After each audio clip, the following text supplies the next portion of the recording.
Desert or dessert? Quit, quite, quiet. Effective or efficient? Serial or series? What's the difference between these words? Today we are talking about confusing words in English. So, after this video, they won't be confusing anymore. Keep watching!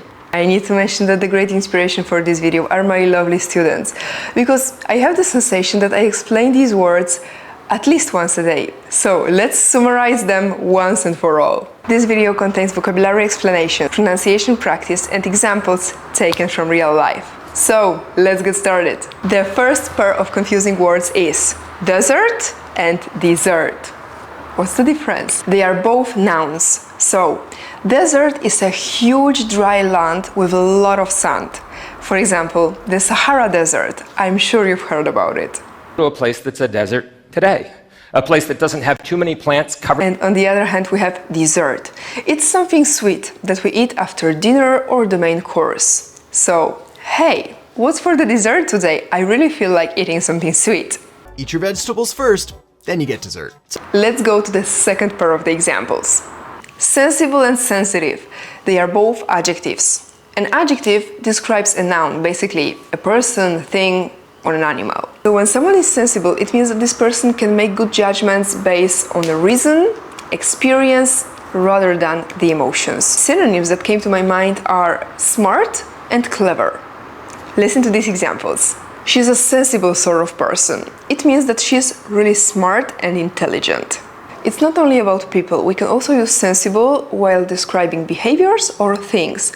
For example, I think that the sensible thing would be to take a taxi home. I don't think that that is a sensible way for us to approach this. Ask about another interesting fissure from the primary. On the other side, we have sensitive. Sensitive means to be emotional, to have a lot of feelings. Basically, if you are a sensitive person, it means that you feel a lot. He's a sensitive and caring man. And you know what? I'm a sensitive kind of person.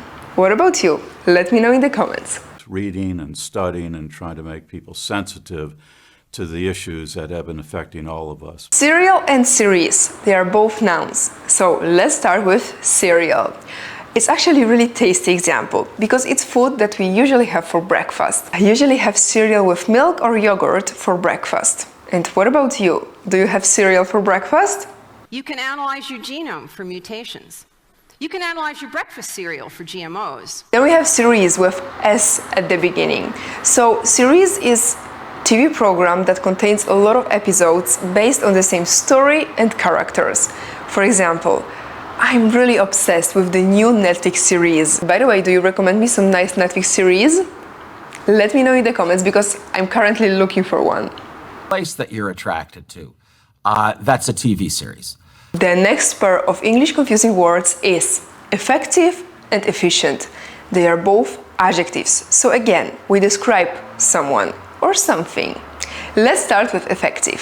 When something is effective, it means that it produces the result that you want, usually a successful result. She's a really successful person because her work is extremely effective. So this is the result of your journey to achieve some goal. One more example with the word effective. Aspirin is a simple but highly effective treatment. Very smart people in this room were not as effective as we could have been in this activity. We didn't get it right.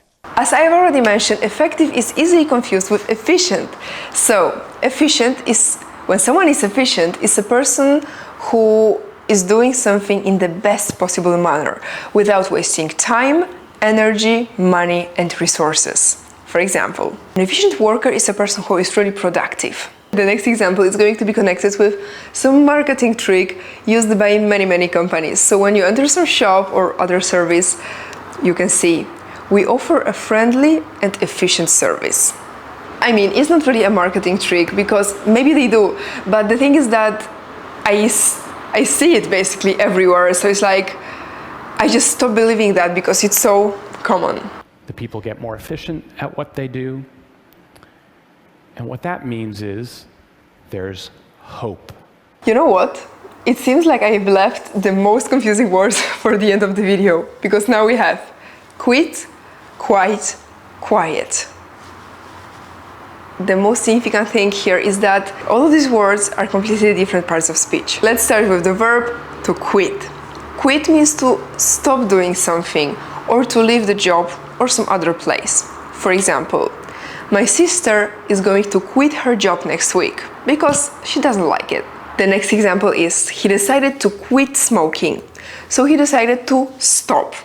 So remember, quit means to stop and it's an action because it's a verb. Do this, go there, quit your job, take an airplane, fly across the world, whatever. Next one is quite.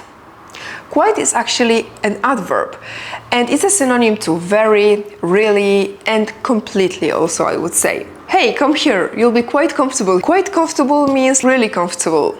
Now I can see the situation quite clearly. It's like very clearly, completely. It's like now it's clear for me. Spontaneous and quite wonderful openings, and that leads you to the... And the last word for today is quiet. Quiet is an adjective. Again, it describes something. Really popular example that you can see, that you can hear actually at school. Hey, be quiet, we are starting the lesson. I really don't miss that thing. Or you need to be quiet while visiting the museum. Victoria is definitely a very quiet student at first. It really just took asking her questions. Okay guys, thank you so much for watching this video. I hope that now these confusing words are not confusing anymore. Visit my Instagram and TikTok, wannaspeakbyveroniq, where I share short videos daily. You can also visit my second YouTube channel, wannaspeakbyveroniq Shorts, when you want to improve your English daily. Would you like to take your English to the next level by having one-to-one meetings with me? I've created something especially for you. My 8 weeks program is going to change your life. You are going to sound natural, learn English in funny, creative way, using examples taken from real life. What's more, you are going to forget about memorizing boring grammar rules. So, if you wish to start exploring the world with the practical knowledge of English, the link is in the description down below. Lots of love and hope to see you soon!